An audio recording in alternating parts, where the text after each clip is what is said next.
Well, hey, what's up, y'all? Welcome to the G.I. Justin channel on this beautiful, slightly rainy Friday. I promised you guys I would stay on top of what's going on with the war in Ukraine, and I think we've done a pretty good job of that, but there is some news now. Holy crap. Um, so basically, what we're going to talk about today, there is this paramilitary group called Wagner Group. And Wagner Group basically are a paramilitary organization run by a guy who's kind of enigmatic. He's kind of an interesting dude that shows up kind of out of the shadows, says a bunch of stuff, and then kind of rolls right back to him. His name is Evgeny Prozgrin. I'm probably saying that wrong. It's okay. Fair enough. But basically, what this Prozgrin guy is saying over the last 48 hours has a lot to do kind of with this perfect storm Russia finds themselves in right now.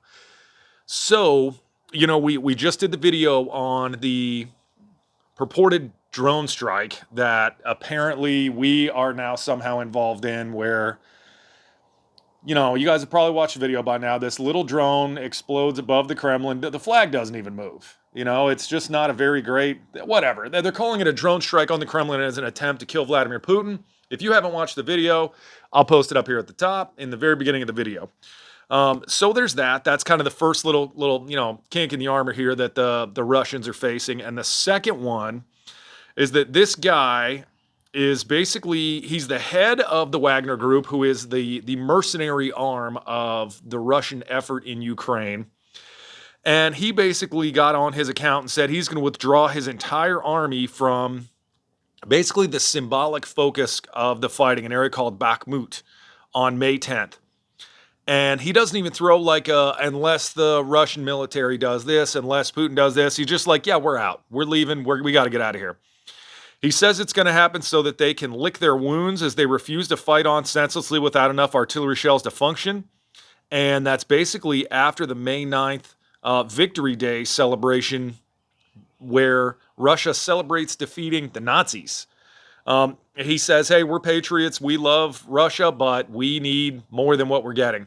And the thing is, it's kind of unclear as to if his goal here is to get more money for himself, because, they're mercenaries. Paramilitary doesn't work for free. I mean, these guys are getting paid to do this.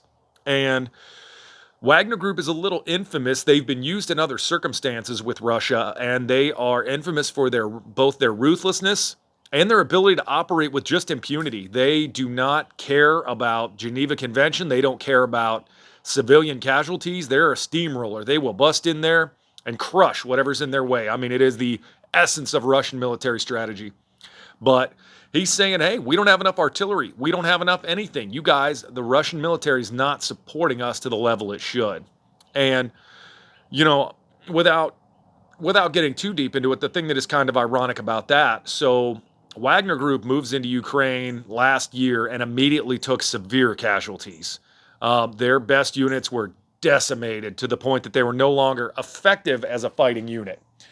So what he did is this guy basically conscripted himself an army where he created more mercenaries, and then he went to these these Russian jails and offered basically criminals, inmates, freedom in exchange for fighting for him in Ukraine, and basically replenishing his ranks with convicts and conscripts. Basically started a draft and didn't train these people, didn't give them proper equipment, just kicked them out to the front lines saying, hey, you want to be free?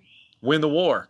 One of the things here too is the Russian Ministry of Defense has basically come out and said, hey, no more emptying out the prisons. That's enough. We're bordering on not okay here.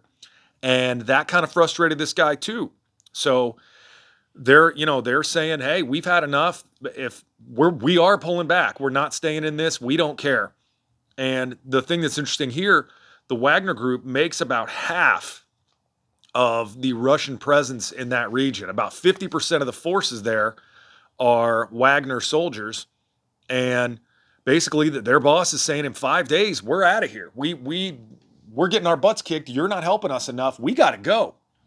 So that's kind of a really, really interesting thing, because the next part of that is, traditionally Russian retreats are not they're not very well appreciated. I mean, in World War II and here especially, there is evidence that retreat and defecting or deserting results in they turn their machine guns on you and they will hose your entire unit with machine gun fire if you choose to retreat. So how's that going to play out? Where you're going to have these paramilitary groups being ordered by their boss to pull back, and as they're pulling back, they're getting strafed by their own, supposedly by their own Russian soldiers. How's that going to work out? So are they going to allow them to pull back? That's another part of the question. Or is Putin going to go, hey, yeah, I don't think so. You may be Wagner. We're Russia. You're staying. Because he hasn't really answered them yet when it comes to this. So, another interesting part of this too, the Ukrainian military has proven very adept at taking advantage of Russian missteps, Russian mistakes, and Russian problems in supply and logistics. So, the Wagner Group can't just say, okay, Russia, you move in, we move out, you guys take over our fighting positions. It's not so simple.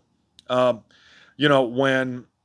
the Wagner Group's going to pull out of this region, are the Ukrainians going to move in to their positions and push them back, gaining ground over the process of it and forcing the Russians to get online and commit forces they may have wanted to commit elsewhere? Because like we talked about in another video, the Ukrainians are building into a spring offensive. They want to push this. They want this to be it. They want to push Russia out.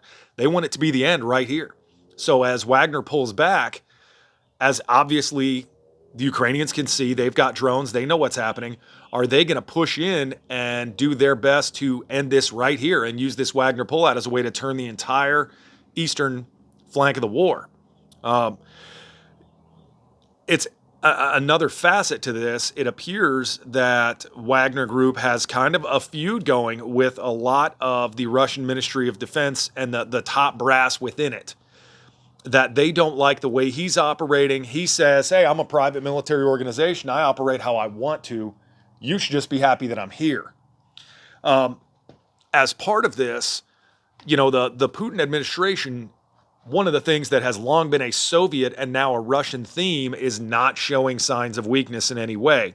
And they don't want to appear weak. They want to be in complete, ruthless control of the Russian future and the Russian identity. And now you take these two situations, the attack on the Kremlin, whether it's a false flag attack or not, and now you've got more or less half of their military saying, hey, yeah, we're tired of getting beat up. We're out of here. We've had enough. That doesn't make Putin look like he's in really strong charge. That kind of makes it appear as though maybe there are some gaps finally starting to show within the Russian situation. And, Ukraine is going to press on. I mean, they've already made it known the spring offensive is happening and they're all over it. And they're improving in a lot of capabilities where previously, Russian fighter jets, bombers, drone strikes were causing some real serious problems. And the Ukrainian air defenses seem to have kind of locked that down a little bit. So it's going to be interesting to see how Putin responds to this guy saying, hey, yeah, I'm pulling my people. Tired of getting our butts kicked. We're tired of you not supporting us in the ways that we need supported. So we're out. We're taking a break. We need a breather. We got to refit, rearm, get ourselves together. And that's a thing. You can't constantly burn down troops on the front lines. Got to rotate them in and out. And these guys aren't getting it because the way the Kremlin looks at it, it's a meat grinder. All they want is pressure. And that's what's happening and what's causing these problems. So I think he's going to respond, and I think Putin's going to respond by telling this guy, hey, I don't think so. I'm paying you.